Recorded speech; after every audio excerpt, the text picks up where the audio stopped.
Hi everyone, it's Jaden with Refusing to be Mediocre. Today's video is about the modern life making us depressed and dependent. We live in a world of instant gratification, warmth and comfort, which of course is a blessing, but can also be damaging to us. Most of us have food on the table, new clothes when we want, or even just when we need. We have internet, mobile phones, heating, hot water, and even a clean and comfy bed to rest in for the end of the night. Don't get me wrong, all these things I do have and I'm extremely grateful for. The point I'm trying to make is that even if one of these luxuries was taken away from us, most of us wouldn't know how to cope. If one thing, even like the internet, went down, most of us wouldn't know what to do with ourselves and wouldn't really have an activity to keep us occupied and busy. I feel like we've lost touch with our inner warriors, our tribal instinct, and our ability to live off of what nature can provide us naturally. We have lost our will to push ourselves mentally and physically to our absolute limit. We used to walk for miles and miles to hunt, gather water, find shelter, and just find general essentials. We would make tools from gifts from the Mother Earth. I decided, for one, that I didn't want to be solely reliable on the system. Not out of fear that it will collapse, although evidence has proved that it can and probably will again, but more for a sense of independence and to expand my skill set. And two, I really want to step outside my comfort zone more. And I don't know about you, but learning to build a fire in the middle of winter in Britain, that was something that definitely caused me a lot of discomfort and was certainly a challenge, as I had no clue how to actually start one.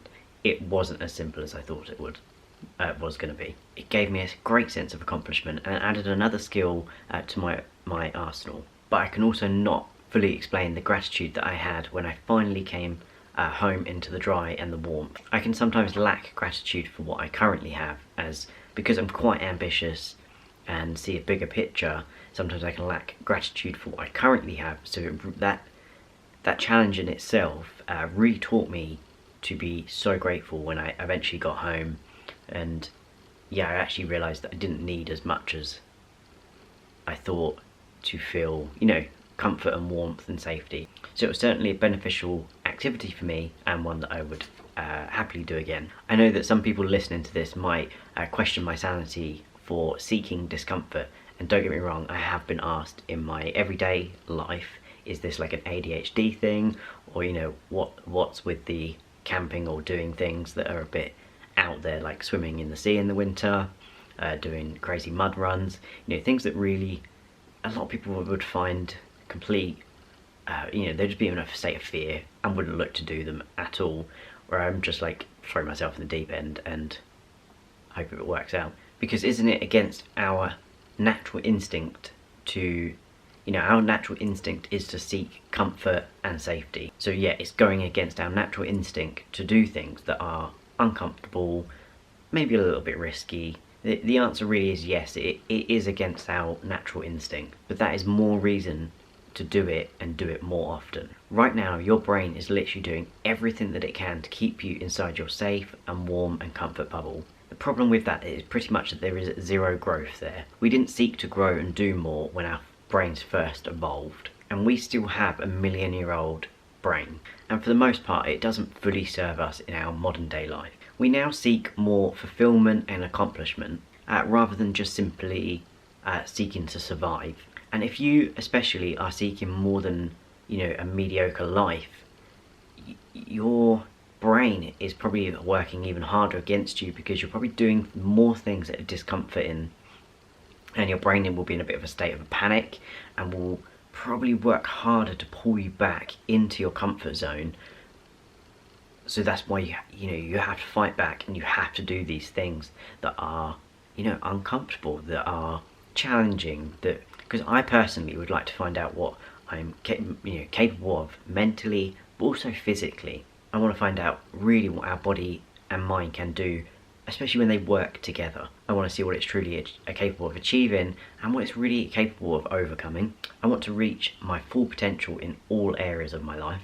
I'm seeking a journey of adventure, challenge, growth, fulfillment, and I'm now fully aware that those things for the most part can be found on the other side of my front door, not in my house. So if you too seek these things and have the desire to change your life, and break away from mediocrity and want to challenge yourself, then join me on this journey to greatness. I'm going to get together a 30-day challenge that I thought that we could all do as a collective. I'm going to, grab some people from my, real life, like my friends. And really the challenge will be things from, making a meal from complete basics and scratch, maybe making your own shelter, having a conversation, like an honest, but maybe a conversation that's a little bit outside your comfort zone. Might cause a little bit of confrontation, but it's one that will really serve you.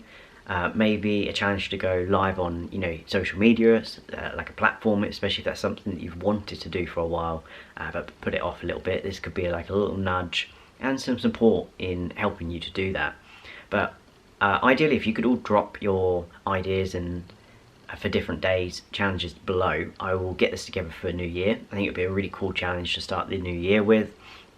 And it'd be something that we can do together, support and encourage each other. And I thought we could also incorporate some of the challenges, like just giving up something for 24 hours that we currently rely on, something that we could maybe try and find an alternative instead. So something like communication. We used to write each other letters, and I think there was a lot more thought that was put into it rather than instant text message back and forth.